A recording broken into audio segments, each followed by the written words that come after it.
Right now, the Technical Assistance Resource Center is funding that is provided to Caltrans.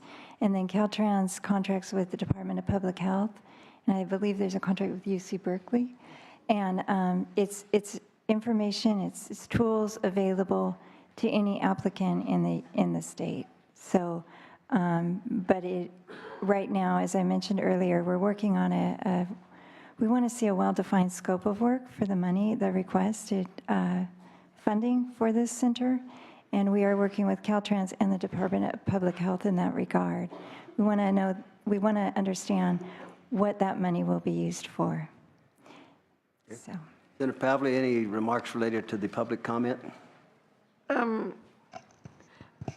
was just trying to think about all sorts of options. One thing on the above-the-line expenditures for SB 375 transit-oriented development money, creating livable communities should be part of that planning and processes, coupled with the affordable housing component, creating livable communities. We sometimes are keeping things in silos where some of those expenditure categories should be eligible for these kinds of needs, because argumentatively, a lot of those people that may be moving into affordable housing along transit-oriented developments are going to need those livable communities, bikeways and everything else to facilitate it. So we seem to be creating more bureaucracy in different silos with grants going this way and that. And I don't know, long-term, I'm a huge supporter of investment in passive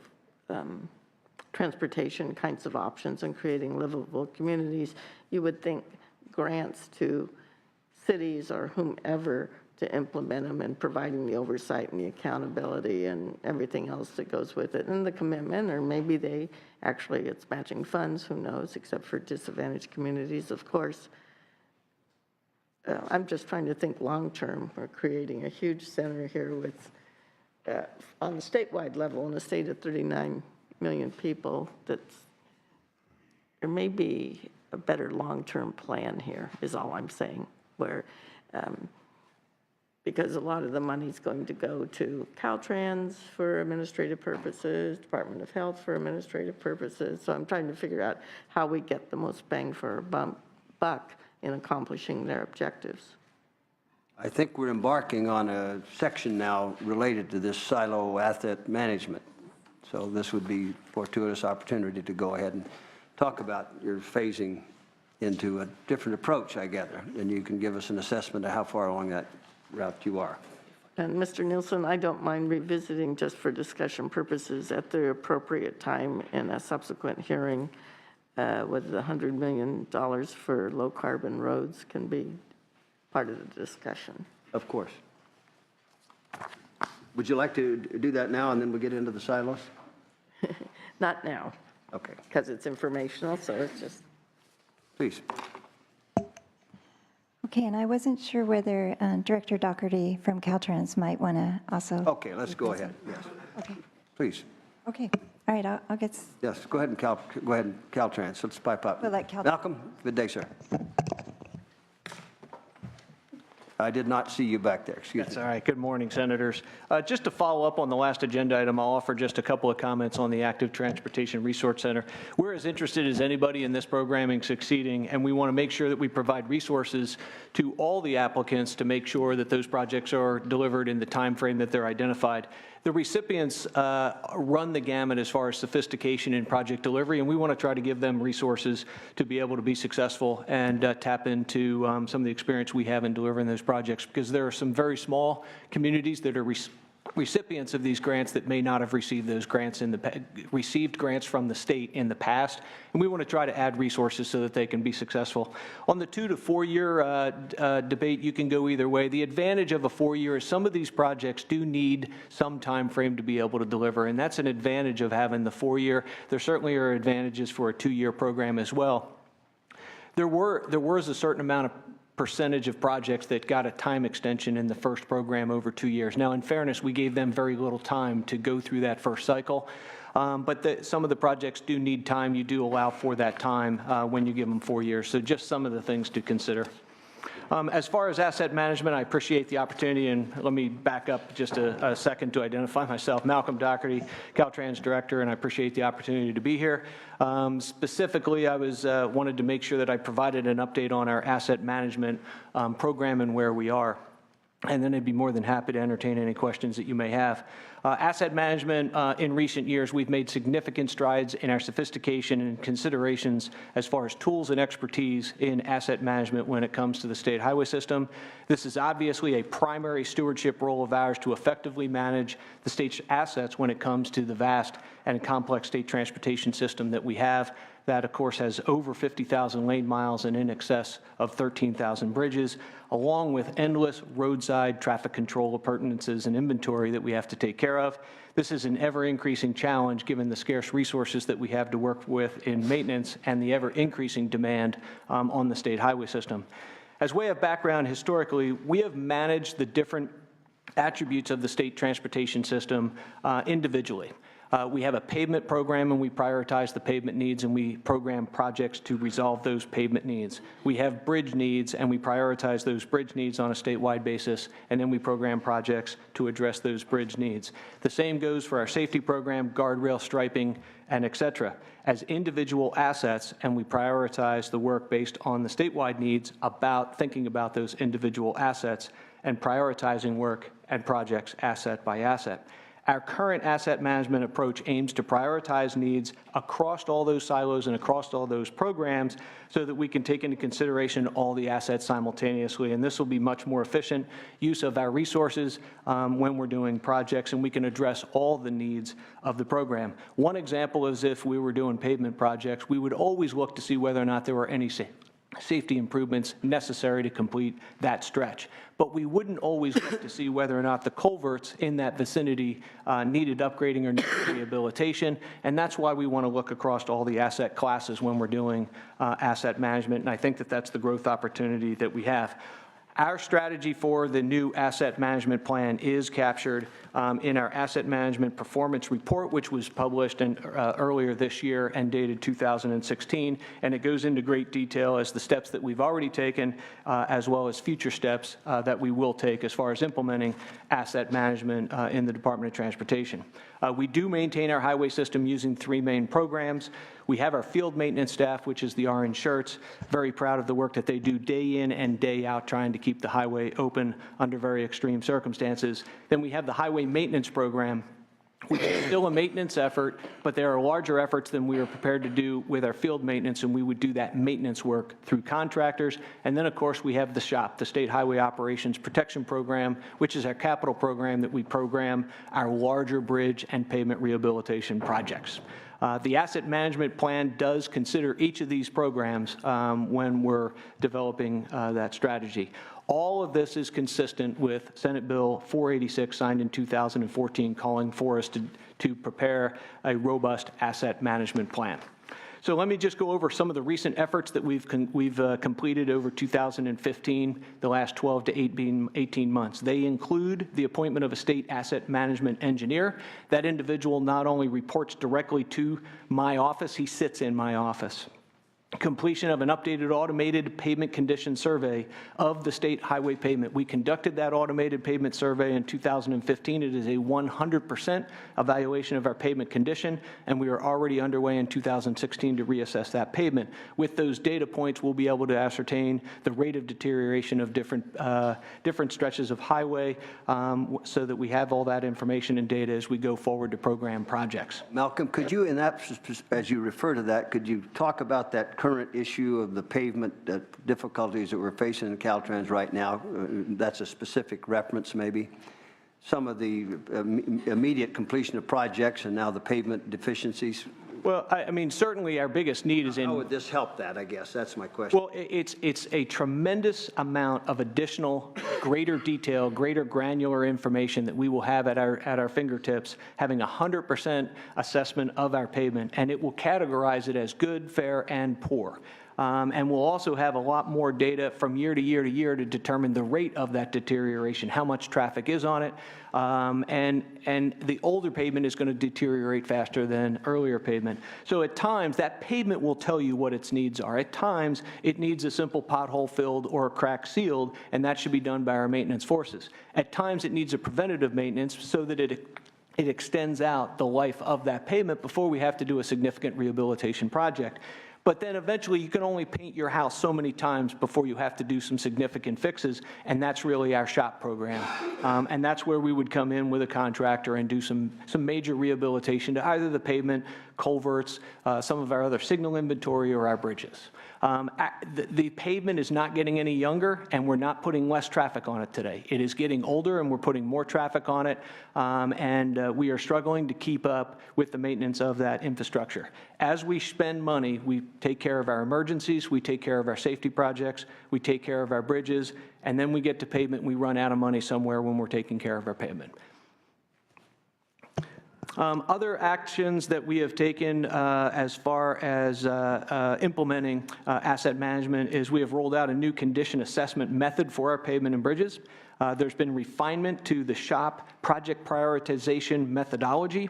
The CTC has adopted 4 core asset classes: pavement, bridge, culverts, and ITS, Intelligent Transportation System elements. And they have also adopted performance measures for all 4 of those asset classes. We are also collecting risk management information, which is required by the federal government in their transportation bill, first in MAP 21 and then subsequently in the FAST Act. They are also requiring us to do asset management, and we have to meet not only the federal requirements and state requirements in implementation. We have also increased our evaluation of several commercially available asset management software tools because that is something that we know that we need in the future, and we are in the process of identifying criteria for that software now, but we have tested and sampled some of the different asset management software that is out there on the market and is being used by other states. And then we have also done external outreach in workshops and formed a transportation asset management advisory committee. So those are some of the activities that we have done over the last 12 to 18 months. And as I said, all this information is captured in our asset management performance report, which was published earlier this year. The only other thing that I would offer up at this time, and then defer to any questions that you may have. Well, actually, let me talk about upcoming activities. Upcoming activities include the completion of the locally owned National Highway System pavement condition. That would be local roads that are on the National Highway System. There is also going to be final rulemaking on the federal side for performance measures on pavement and bridges, and we want to make sure that the state performance measures align with those so that we are keeping one set of performance measures to the greatest extent possible. And then the development of the asset management system requirements, the computer software requirements. All of this is going to feed into the 2017 SHOP 10-year plan using performance management and the asset management plan. I look forward to answering any of your questions. I also want to comment that certainly there has been an audit and a report by the LAO that's come out recently, and we are continuing to work with both those entities to try to resolve any of their comments and or concerns, and we will continue to do that. So with that, I will answer any questions that you may have. Doctor, would the 2-year or the 4-year, would it be possible to classify some projects that would be worthy of a 2-year review as opposed to a 4, and instead of it just have all be 4, have some be 2, some be 4? Is that too cumbersome, or would there be any practical sense in doing something like that? Well, if you had a 4-year program, you would program projects in year 1, year 2, year 3, and year 4. So not every project should be in the 4th year. Many projects should fall in year 2, year 3, and year 4.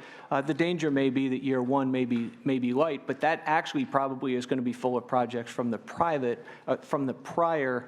programming cycle. So you don't have to put every project 4 years out. It gives you the latitude to deliver a larger project in that 4th year or that 3rd year, but 2-year projects don't need to be that far out. They could be programmed in year 2 or year 1. A lot of times what happens is the first 2 years end up being a rollover from the prior cycle, so there may not be 100% programming capacity, but there should be some. Does the asset management affect only the shop program, or is it also going to apply to the highway maintenance program? The asset management plan needs to be applicable to all three phases, not only field maintenance, the highway maintenance, and the shop. It's going to feed all three of those programs, and all three of those programs are going to feed it. It's going to have the most implications on the 10-year shop plan with the performance requirements, but it's also going to be in the context of and also drive the maintenance program as well as the field maintenance. And it's also in context of your overall funding plan? Absolutely. And that, the statewide STIP and all other sources too, your integration of federal and state funding and all? So one of the things that we are trying to do much better now than we have in the past is correlate our SHOP program with the STIP program, and we're trying to be a lot more transparent in the development of the SHOP so that the locals can correlate it with their STIP program. And we also want to be transparent in how we prioritize the SHOP work so that they see which projects were selected, and then also what performance expectations are from those projects. That'll allow the STIP and the SHOP to be much more closely aligned. One last one. Technology. We in the state have had lots of challenges with integrating technology to be helpful. What's Caltrans' long-term plan of integrating technology to be helpful in all of this? Data gathering, communication, connectivities. So there's a lot of things that I think that we are doing on the new technology side. One of the most important things that we've done from an asset management standpoint is the adoption of the advanced payment APCS. Hold on one second. Why am I drawing a blank on that now?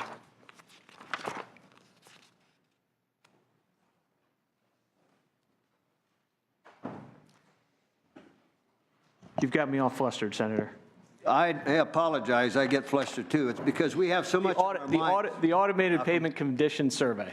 That vehicle and the data that it collects. Rolls right off the tongue. Yeah, right. That the amount of data that vehicle and that system is going to collect is going to give us tenfold the amount of data that we've had in the past.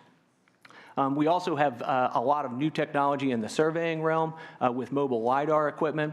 And then on the traffic operations side, we're sharing data with some of the technology agencies such as Waze and Google to get traffic information. And we also need to use new technology on the traffic data that we have out there and the traffic sensors that we have out there. The next stage is going to be trying to figure out how this whole discussion about automated vehicles and connected vehicles is going to tie into the transportation system, because the connected vehicles are going to want to start talking to the infrastructure as well. And I think that that's probably the biggest conversation on the 5 to 10 year horizon. But we're trying to use new technology today to be able to better assess our assets. There are several different examples also on the condition of our bridges and the new technology that we use to try to assess the condition of the bridges such that we can see some of the minor deterioration sooner and address that before it becomes bigger problems. Senator Pavley. No, thank you.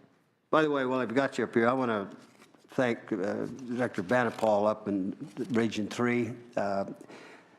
I know your other directors are good too, but he's been particularly proactive in a number of areas of concern, and I just want you to know you get plenty of criticism, but when you deserve thanks, you're going to get it, and you surely deserve it here. Thank you. I appreciate that. I'll pass that along. Okay, please. And if you could hang around a little bit, how about CTC? Can we have CTC comment? Yes. Susan Branson, Executive Director for the California Transportation Commission. The comments, Director Doherty covered a lot of, what is happening right now with the asset management plan development. I won't repeat, but wanted to share with you from the Commission's perspective what we're doing with regards to the asset management plan in the shop under Senate Bill 486. The Commission sees this charge with the role in providing oversight to see that Caltrans does develop a holistic asset management plan that will look at both the maintenance and rehabilitation needs of the state highway system. Per Senate Bill 486, the Commission has and will continue to consult with Caltrans as they work through the process to prepare a robust asset management plan to guide the selection of the projects for the shop. We do, as I stated, the Commission does expect that ultimately this asset management plan will assess the health and condition of the state highway system and provide information to determine and inform the most effective ways to apply the state's limited resources. The Commission will review and approve the asset management plan, including the final version to be completed, we expect, by 2020. To date, to let you know where we're at, as Director Doherty mentioned, it's going to take some time to get everything together for this asset management plan. It's a difficult process. So to date, the Commission has adopted the 20 asset categories, and with a focus on the 4 categories that Malcolm mentioned, the pavement, bridge, culverts, and ITS elements.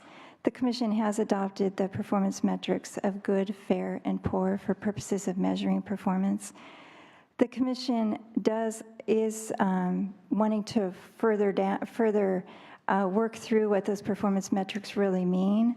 They're very general, and we've waited on, Caltrans is in need of getting the federal rulemaking process to come to closure on, at the federal level, what those definitions of performance measures mean, how will they be more refined. The concern that we have at the Commission is that we can't afford to wait longer for the federal rulemaking process because the 10-year SHOP plan is under development. It needs to be completed in 2017 in order to inform the 2018 SHOP, which the Commission now has a role in adopting under Senate Bill 486.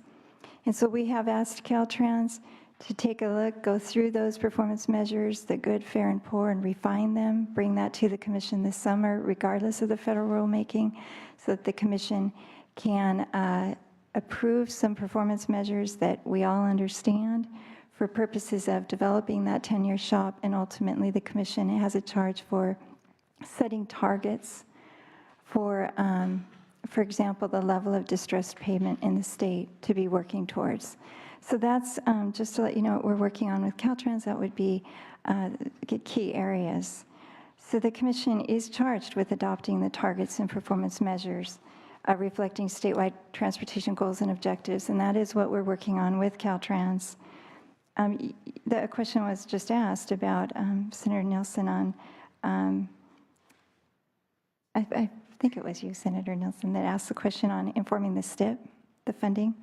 And what we will do in adopting the SHOP, we will be looking at consistency with the asset management plan, the level of annual funding needed to implement the program, and the impact of the expenditures on the STIP. So that will be something that we will be doing, and ultimately we do see that the asset management plan will inform the allocation of funding for the maintenance, the SHOP, and other needs. So I also wanted to mention that the Commission has worked with Caltrans on greater transparency in the reporting out of the delivery of the SHOP projects, the program itself. We're working on further refining a quarterly delivery report and working with Caltrans on making it, as the law requires, plain language, easy for the public to understand how these projects are delivered and whether or not they're on scope, on schedule, and on budget. And, Caltrans has been working very closely with us in this regard. And we've also implemented additional accountability procedures with respect to the delivery of these projects and reporting on the performance expectations for these projects. So, we've moved forward. We're taking actions that we can, but it is going to be a process as far as implementing the final asset management plan. There's a lot involved, and we're working together on this. So that concludes my comments. Senator Pavley, any questions at this point? Okay. And Legend Analyst?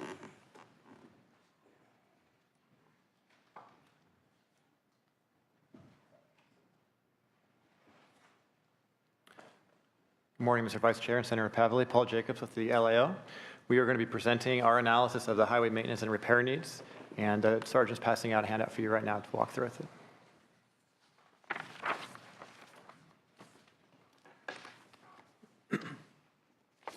Okay.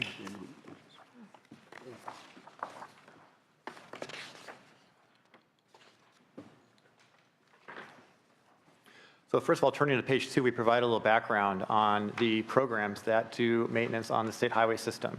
There are currently 2 programs, the Highway Maintenance Program and the State Highway Operation and Protection Program, or commonly referred to as a SHOP. We have a little diagram there that helps to outline the spectrum of type of work that is performed through these 2 programs. We've categorized the Highway Maintenance Program into minor and major maintenance, and respectively the SHOP into minor and major rehabilitation. The focus of our analysis for the Highway Maintenance Program is on major maintenance projects. Okay, I'll just go. Whereas the upcoming report by the auditor was on the minor maintenance side of the Highway Maintenance Program.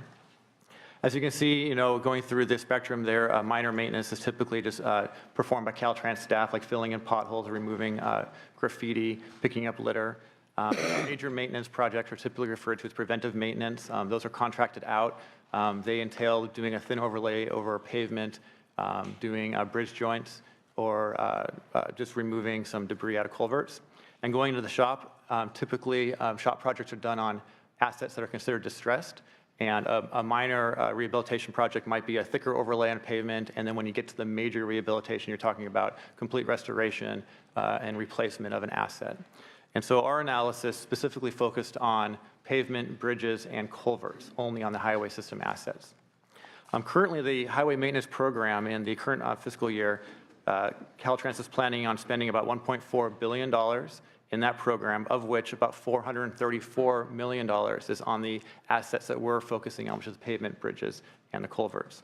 In the SHOP program, Caltrans is planning on spending in this fiscal year $2.3 billion, of which $1.2 billion is on those 3 assets that we focused on. So now turning over to page 2, we have a chart there that summarizes our findings of the needs for these assets in these 2 programs. Overall, we estimated in total that there is an ongoing, what we did specifically is we actually separated an ongoing, kind of a permanent ongoing need for these assets versus a short-term temporary need to address current backlogs. We estimated that there's about a $3.6 billion ongoing need, permanent ongoing need, and a roughly $12 billion current backlog need for deferred maintenance. What this graph shows you on the very top there is you can see the line going through about $1.6 billion. That's the current funding level for these assets right now between these 2 programs.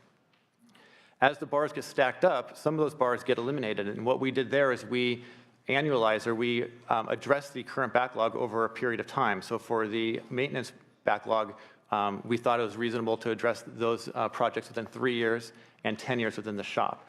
So currently, in this budget year, we would estimate that there's a $5.5 billion need to address these projects that would decline over 3 and then 10 years as the backlog gets reduced to reach down to that 3.6 ongoing need in 2026-27. Okay, turning to page 3. In our analysis, we've outlined a roadmap, per se, for the legislature to consider from our recommendations. The first recommendation that we have for the legislature is to prioritize and fully fund the highway maintenance program needs. We find that the major maintenance projects in the highway maintenance program are not only have a significant need, but they are the most cost-effective strategy to addressing the maintenance needs on the highway system. We've identified a $1.1 billion shortfall for ongoing need, and out of that $12 billion total shortfall for the backlog, we've identified about $3 billion of that for the maintenance projects. Our next item on the roadmap would be to look at the shop needs and prioritize the shop next. And we've identified about an $800 million shortfall for ongoing permanent needs for the shop, and about a $9 billion backlog need right now. Out of the $12 billion, $9 billion of it is for the shop, which is mostly made up of currently distressed bridges. And this is assuming the transportation fix that we had been discussing last year. Excuse me, Senator. This is assuming that the transportation measure initiative that we were discussing last fall won't be. We actually do talk about the governor's proposal in here, Yes, and so okay. we're not, the needs assessment is not necessarily specific to a proposal, it's just Okay, what the but needs are. it's the deferred maintenance part caught my Yes, attention. yes, ma'am, yes. Yeah. The third checkbox there is talking about aligning funding sources with funding priorities. And I think one helpful thing that we did by separating the permanent versus the temporary need is to think about how to align permanent versus temporary revenue sources to meet those needs. For instance, you'd want to draw from permanent taxes, permanent revenue sources to meet the ongoing needs, and temporary or one-time revenue sources to meet the short-term temporary needs for the backlog. We give some examples there of temporary funding sources as bonds, temporary taxes, or temporary redirection of existing revenues. And finally, we talk about 3 accountability measures that we think are important to ensure effective use of any new funds revenues for transportation purposes. We'd recommend the legislature adopt robust performance metrics to provide a comprehensive assessment of the condition of the highway system. We'd also recommend the legislature require Caltrans to report on the current status of their distressed bridges. They've recently identified over 500 distressed bridges. This makes up a big part of their needs for bridges. And we'd recommend that the legislature know what those costs are and what the timeline would be for the completion of those projects for those bridges. As we have previously recommended in prior reports, we also recommend that the CTC, the Transportation Commission, have project-level oversight of the shop, which they currently do not have. Turning to page 4, is where we provide our analysis of the governor's proposal to meet these needs, which we find falls short of addressing the highway needs. So as you're all probably familiar, the governor has proposed a $3.6 billion annual increase in the current budget. Of that amount, $1.4 billion of that is going to go towards meeting the state transportation needs, specifically for pavement, bridges, and culverts. As you can see in the diagram there, what we have is a comparison bar chart. The 3 left bars are for the highway maintenance program, and the 3 right bars are for the shop program. And on the left side of the bar, we have a lightly shaded area that represents our estimate of the ongoing need. And on top of that, we have a dotted line with a white portion, which represents a temporary backlog cost the cost it would take to eliminate the backlog over the 3 years for maintenance and 10 years for the shop. On the right-hand side, the dark portion is what the funding level would be if the governor's proposal were to pass. And so our observations on this are, first of all, looking at the maintenance side. Out of the $1.4 billion that the governor provides for the highway maintenance, only about $20 million of it goes to the major maintenance projects. And so we find that that would be insufficient to make any impact on the ongoing or the backlog needs on the maintenance side. Looking at the shop side, our visual representation shows how the allocation of funds might not meet the needs for the individual assets. And you can see how the pavement seems like it's being overfunded. Additionally, even if you were to allocate the resources in the shop appropriately, we estimate that after the backlog is taken care of, there would be $600 million extra being provided from permanent revenue sources, because the governor provides his revenues through permanent fees and taxes, that would no longer be necessary to meet the needs of the shop. Finally, on the last page, on page 5, we have a short discussion on the accountability measures that the governor proposes and how we find that they are limited. The governor does propose performance measures for pavement and culverts, a target of 10% being distressed, but it does lack any measurements for good and fair. So, the condition of pavement and culverts can either be good, fair, or distressed. And so we find that not including a performance metric or a target for good and fair, is kind of limited in its scope. Also, the governor does give the CTC some authority to withhold funding from Caltrans if it finds that the new revenue sources are spent inappropriately. But the CTC only has authority to basically completely defund the SHOP program if it finds that there are some projects that might not be managed appropriately. And given the extreme nature of that authority, we find that the CTC is unlikely to use it, and that accountability measure is also probably limited. And that concludes our presentation on our needs assessment. The plan here that you see in terms of getting our maintenance current, how many years would you project that would take? For the highway maintenance program? Yes. So we think that can be done in 3 years, but that's just one reasonable proposal or option that we've chosen. We would, Caltrans might have a different idea how long that can take. There is going to be some staffing up that needs to be accomplished there. But because a maintenance project should be done within a year, we think that 3 years is a reasonable approach to reduce the current backlog. Do you see any resources in the last several years that have been redirected during our budget crises that could be put back into some of these transportation projects and maintenance projects, or have we exhausted all opportunities to do that? I think that would be a decision for the legislature to decide. I know that between the tax, with the weight fees being redirected, that's an issue that the legislature has discussed, and I think that that would be something the legislature has to weigh based on its priorities.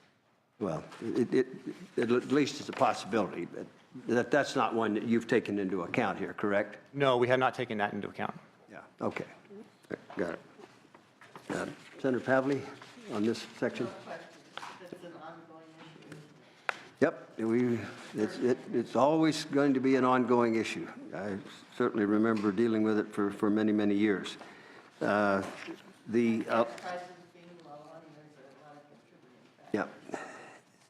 Well, also, one of the issues is to ensure that we get the projects done in a timely manner, and that we don't have huge overruns. Has analysts taken a look at that? I believe you have in some of your past analyses that we have some very huge overruns in some of our projects, correct? You mean overruns as far as? We have budgeted so much for a certain project, and then it doesn't get done on time, or certain things happen that cost us a lot more money. I'm putting it kind of generously, and I'm not naming out any given projects, but you do advocate here, I think, a lot more accountability. That's what you're saying. Adopt accountability measures. That's sort of what I'm focused on here. And you talk about performance metrics. Well, what do those mean? Well, so a performance metric would be a performance goal that you would want to achieve with any new revenue. One thing that I did forget to mention was like there's a bridge performance metric. And so the governor's proposing, to spend this amount of money to meet a bridge performance metric to reach a health index. And they have the score that Caltrans figures out, and it's a very robust score. They're currently actually already meeting that metric, so it's a little unclear whether or not that's the best metric. The condition of the payment, as Director Dougherty, highlighted, they do have a sophisticated system now of assessing the condition of pavement.